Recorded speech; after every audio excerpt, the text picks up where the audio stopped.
Guys, ito yung pinutol natin doon sa bandang part ng ating gear wins. So ito lang yung meron tayong lock mechanism, saka ito stopper lang to. So di-screw siya.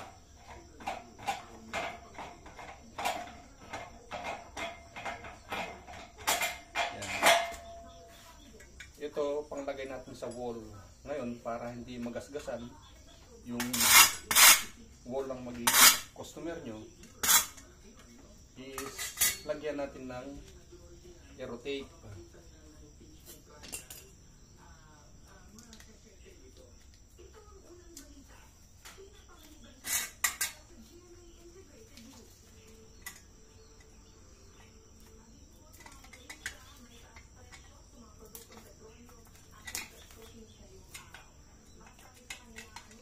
Dasan nyo yung pintuan ng customer nyo, sisimangot sila. Imbes na may tip kayo, wala kayong magiging tip tuloy.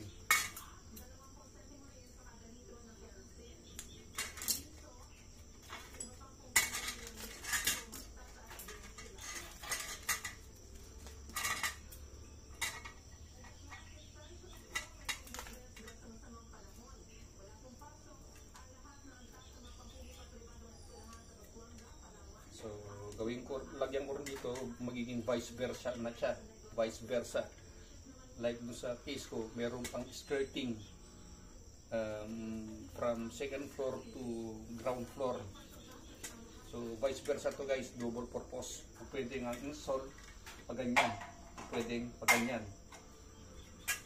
So, ang in-anticipate lang natin yung bracket. May mga bracket kasi na angle bar na 2x2. So, na-anticipate natin yung 2x2 na bracket. Anti-lundo ito mga idol. Kung nakikita nyo yung in-install natin na aircon, is nakalundo siya.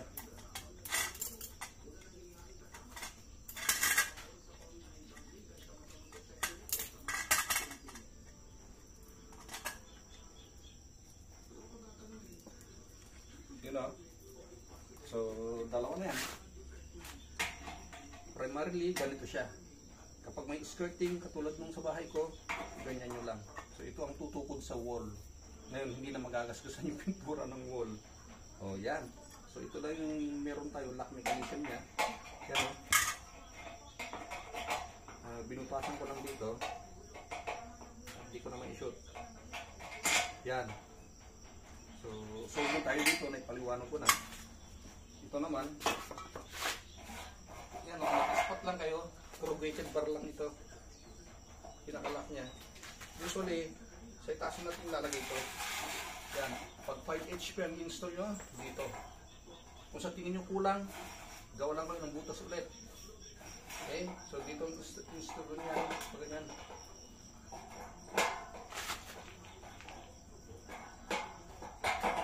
Yan, ganyan siya. At maglalak na rito. Yan, hindi rin matatanggal.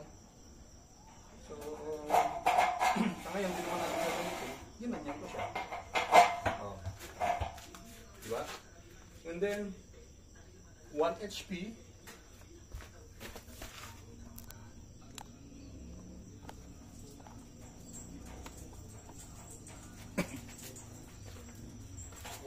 Hanggang 3 HP.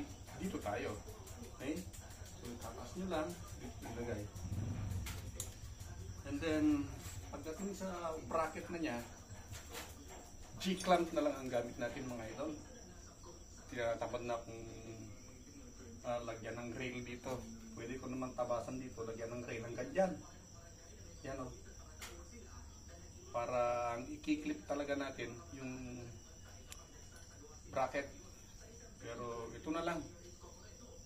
Medyo ano nga lang kasi dalang siya. Pero pa naman akong dalawang spare. Ayan.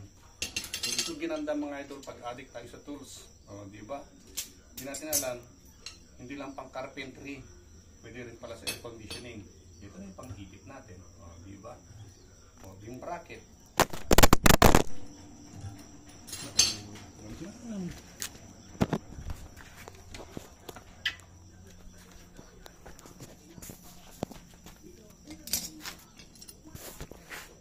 Yan. Oh, ipitin mo na, higpitan mo lang.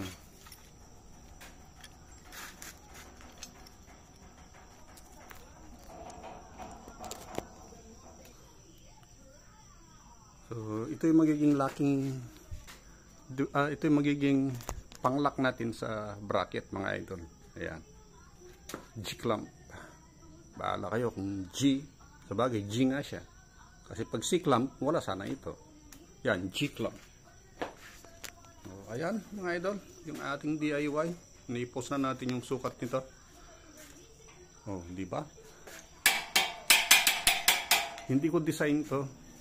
Galing din ako sa Brunei na may mga installer na ganito ang gamit. Doon kasi swerte mo kung may alalay ka. Malas mo pag wala kang alalay, kaya gamitan mo ng utak. Ngayon, pinost ko, nagalit yung mga kasama sa hanap buhay. Andyan daw, kupal daw ako. Pagkatapos natuto sa'yo, subscriber mo. Sa isang banda, nakabasa ng alon, kupal daw tayo. Sino kaya ang kupal? Ako, nag-share ako. 4 na taon na tayo nag-share libre sa Facebook. Siya, anong nagawa niya sa komunidad? Nakalock na profile niya eh. Okay? So bago saan tayo magsalita at nakaka-offend tayo, pasensya kayo. Inuutusan kami ni Facebook na sagutin kayo eh.